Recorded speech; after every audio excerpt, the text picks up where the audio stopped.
nine out of 10 people we ask, do you love food? Yes, I love food. I love eating. I love the whole experience of it. Some of us think, oh, I'm really good at this thing. I could even sell this. It's so good.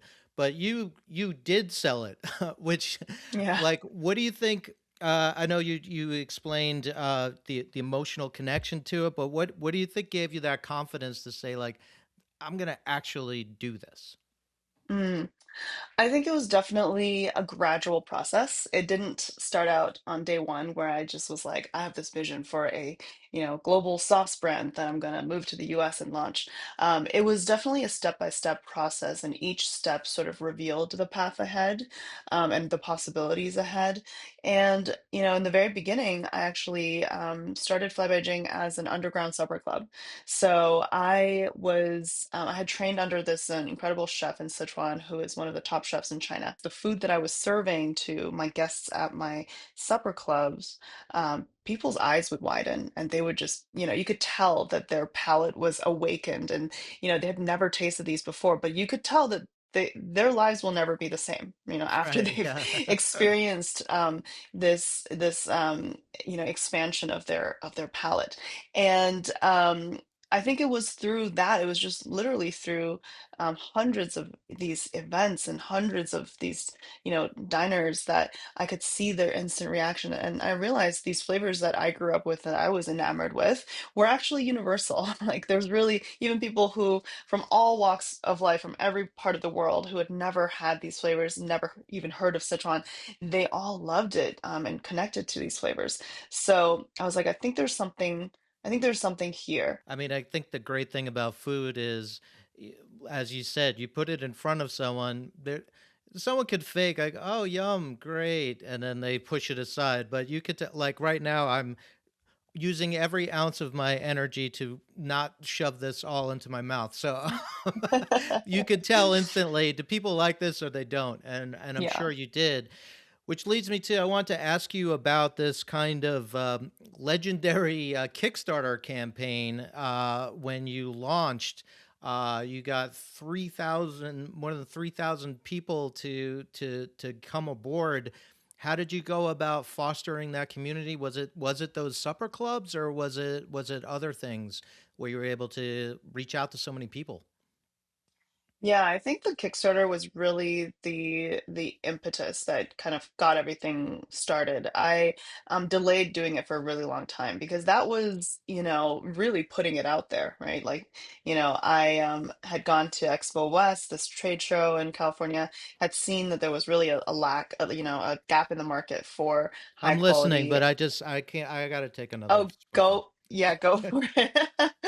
I could see there was a gap, right, in the market, and I knew that what I had could address it. But there was still a ton of fear around, you know, being so vulnerable, to put like kind of your blood, sweat, and tears out on the internet for everyone to see and to judge and to decide whether they want to give you their $25, to help make this happen or not. And it took me, quite some time to kind of get over that and work up that courage. So I studied the Kickstarter campaigns. There was, for every really successful one, there's probably like hundreds, if not thousands, of ones that didn't do well, right? And so learned a lot of tips and tricks, and like, how to kind of get the word out there. Just creating a Kickstarter campaign isn't enough. And I actually reached out to a couple of journalists who I knew had written about similar topics in the past, and just cold emailed them, and was really, kind of gave them the pitch, and both of them ended up writing about the Kickstarter, which, kind of helped to push it to make it go viral. And so within the first day, we were fully funded, and we ended up, exceeding our goal by several thousand%. And that was an amazing initial, customer base. I think, they always say you need your first 1,000 customers, right, to Yeah. to prove this out. And so for me, that was the Kickstarter campaign. So that's so great, and it's something that I've heard in variations of that. But the storytelling behind the product is So important to getting buy-in from, or people even to try it. And I've got some of the packaging that you have here, um, and you've got your story, your face on there. You are talking to your customers directly in the packaging. Talk to us about the design and why you think it's been successful. Interestingly enough, we've gone through several different branding iterations since we launched. When we first launched the Kickstarter, you'll see in the initial like video and Kickstarter, it looked very, very different. And it's been this really interesting learning process as we've grown, as we've shown up in different and new channels, how the first point of interaction between a customer and your product is very different when they're seeing it on shelf at like a Walmart versus when in the early days when we were just a D2C only brand. So I would say that, we've always been though about kind of bold branding, branding that probably didn't expect to see from a Chinese food brand.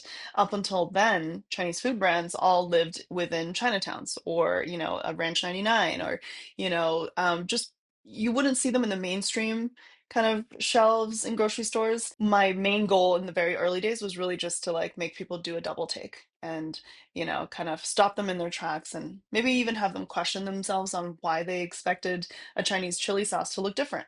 And, eventually, and we had like a time when our packaging was super maximalist. I was really inspired by, we have a very, very rich backstory as well, right? There's a lot of,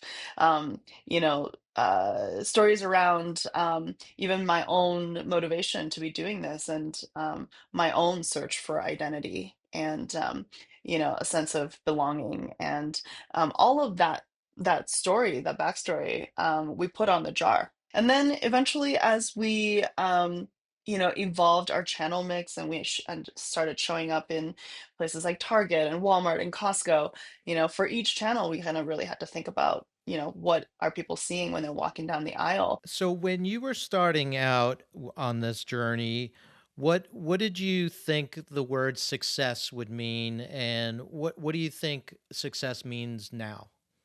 I think, I never really paused to think about it in the very beginning because it was just everything was happening all at once and you were just trying to stay above water. There was a ton of and I think um the more that we've done this, the more kind of the vision solidifies as well. In the very early days, it was really just like, I love this chili sauce that I've grown up with, and I just want more people to taste it. And then eventually it was like, huh, like, interesting. We actually are creating a category. We're actually, invigorating the ethnic aisle of the grocery store that has been so stale for so long. And, almost like, it's kind of it was like kind of a controversial aisle, right? Because every single culture was pushed into one, and like it didn't seem like there was any excitement, or any investment there. And now, what we've seen is that Asian aisle or the global aisle has become the hotspot of a grocery store because of brands like ours and also many others that have come in since we launched. And together, it's kind of like rising tides, we're lifting all boats. And that's been really exciting to be part of that vision. That's something that I didn't foresee when I first started this, right? And now, when I go to Expo West in the early days, there was not a single brand that you could really point to that was doing, modern premium Asian. And today, the aisles seem saturated with Ah, wow. such brands, right? And it's like, even these flavor profiles are even spilling over onto brands that are not ethnic brands, right? There's like Asian flavors in every single aisle of the grocery store. So, I think being a part of that charge to have made that impact, I think is really meaningful and is what drives us. And we want to be a lasting brand. We want to be a brand that is not looked at as a niche, Asian brand, but rather like an American brand, an everyday brand that lives in people's kitchens all over the country. So that's our goal, is really to establish that foothold.